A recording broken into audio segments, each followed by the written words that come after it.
Merhaba arkadaşlar, Kübra'nın Mutfağı YouTube kanalıma ve mutfağıma hoş geldiniz. Bugün sizlere şipşak hazırlanabilen harika bir tatlı tarifim var. Fırın kullanmak istemiyorsanız bu tatlı tam da sizler için çok lezzetli bir tatlı arkadaşlar. Fırınsız da şipşak hazırlanabilen çok kolay bir tatlı tarifi. Denemenizi kesinlikle tavsiye ediyorum ve hemen yapımına geçmek istiyorum.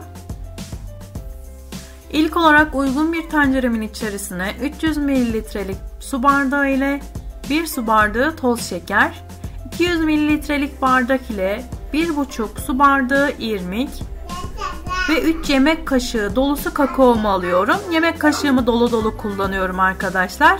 Daha sonra kuru malzemelerimi güzel bir şekilde karıştırıyorum.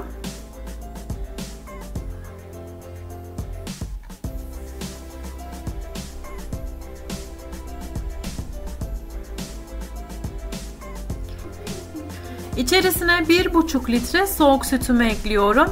1 litre artı 500 mililitre soğuk sütümü ekledikten sonra orta ateşte sürekli karıştırarak kaynayıp koyulaşana kadar pişiriyorum. Kaynadığında hemen koyulaşmıyor arkadaşlar. Ocağımızın altını kısalım. Birkaç dakika daha kaynattığımızda koyulaşacaktır. Ben tarifimi hazırlarken irmikli muhallebimi 1,5 ölçü olarak hazırladım. Ölçüyü azaltabilirsiniz. Sürekli karıştırarak orta ateşte pişiriyorum. Kaynayıp koyulaştıktan sonra ocağımın altına kısıyorum. İçerisine 1 paket şekerli vanilimi de ekleyip karıştırmaya devam ediyorum.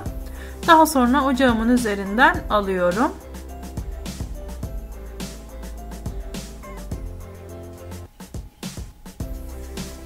Tatlımı hazırlamak için servis tabağımın üzerine ayarlanabilir kalıbımı, kare kalıbımı bu şekilde geçirdim ve tabanıma bisküvilerimi dizdim. Sade petibör bisküvi kullandım. Kakaolu petibör bisküvi de kullanabilirsiniz. Hazırlamış olduğum irmikli muhallebimin hepsini beklemeden bisküvilerimin üzerine döküyorum ve güzel bir şekilde üst kısmını düzeltiyorum.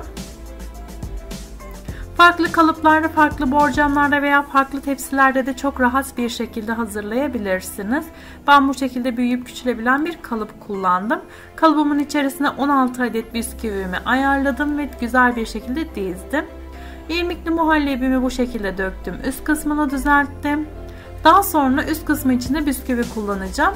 Sade petibör bisküvilerimi alt kısmıma nasıl dizdiysem üst kısmıma da aynı şekilde diziyorum arkadaşlar. Bu şekilde diziyorum. Daha sonra ılıması için bekliyorum. Ilıdıktan sonra buzdolabıma koyuyorum ve en az 1,5-2 saat kadar dinlendiriyorum. Vaktiniz varsa bir gece önceden de hazırlayabilirsiniz.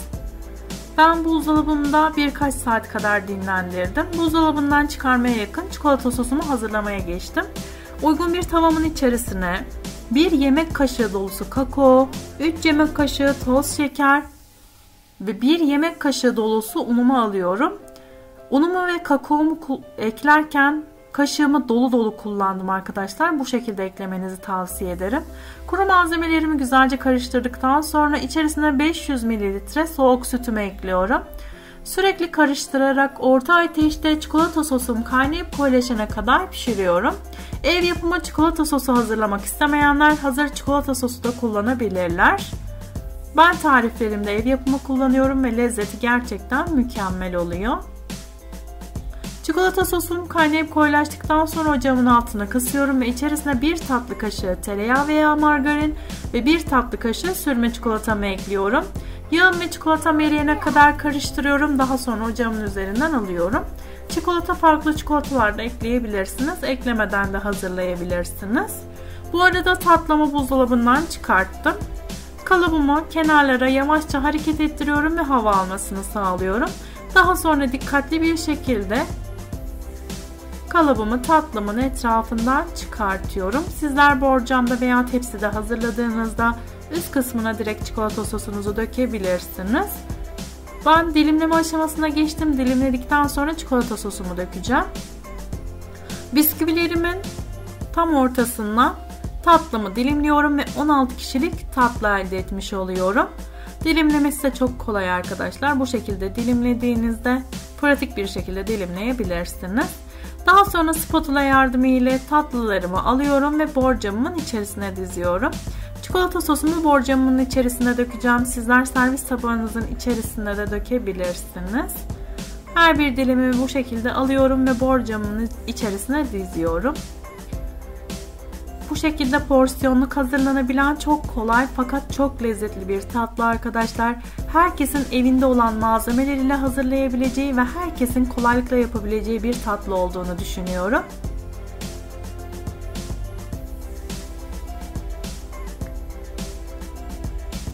Bu arada ben bu kısımları hazırlarken çikolata sosumun da ilk sıcaklığı çıkmış oluyor.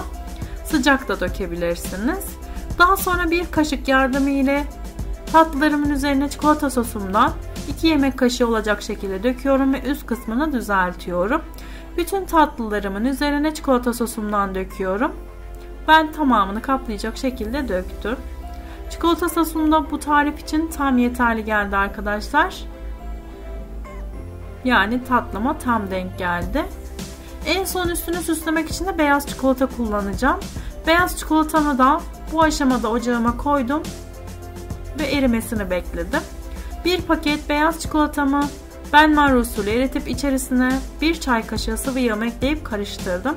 Daha sonra sıkma torbamın içerisine koydum ve uç kısmını delerek tatlılarımın üzerine bu şekilde sıktım. Görüntüsü bu şekilde gerçekten harika oluyor. Lezzetine de lezzet katıyor arkadaşlar. Süslemesi de çok kolay. Sizler bu şekilde süslemek istemiyorsanız farklı malzemeler kullanarak farklı şekillerde de süslemeler yapabilirsiniz. Direkt serviste edebilirsiniz. Son olarak üst kısmı için Antep fıstığı kullandım. Antep fıstığımdan her bir tatlımın üzerine, yani orta kısmına çok az bir miktar koydum ve süsleme işlemini de tamamlamış oldum. Bu aşamadan sonra tatlımı servis etmek için hazır arkadaşlar. İsterseniz buzdolabına koyup istediğiniz zaman servis yapabilir, İsterseniz hemen servis edebilirsiniz. Sizlere şimdi tatlımın kıvamını da göstermek istiyorum. Bu arada 16 adet tatlı elde ediyoruz arkadaşlar. Başta da söylemiştim. Hazırlamış olduğum tatlımın son aşamadaki kıvamı da bu şekilde. Yumuşacık, ağzınızda eriyip gidecek, bir dilim yiyenin bir dilim daha yok mu diye soracağı, kimsenin fırınsız hazırladığınıza inanmayacağı harika bir tatlı oldu arkadaşlar. Lezzet olarak harika, hazırlaması çok kolay, herkesin evinde bulunan malzemeler ile hazırlayabileceği ve herkesin çok kolay bir şekilde yapabileceği bir tatlı. Denemenizi şiddetle tavsiye ederim. Şimdiden yapıp deneyecek olan herkese afiyet olsun. Kanalıma abone olmayı ve yeni gelecek olan videolarımdan ilk siz haberdar olmak için zil sesinizi açmayı unutmayın. Instagram sayfamdan beni takip ederek ve tariflerimi beğeniyorsanız beğenip yorum yaparak da beni destekleyebilirsiniz. Beni nereden takip ettiğinizi yorumlar kısmında belirtebilirsiniz. Bir sonraki videomda görüşmek üzere, hoşça kalın.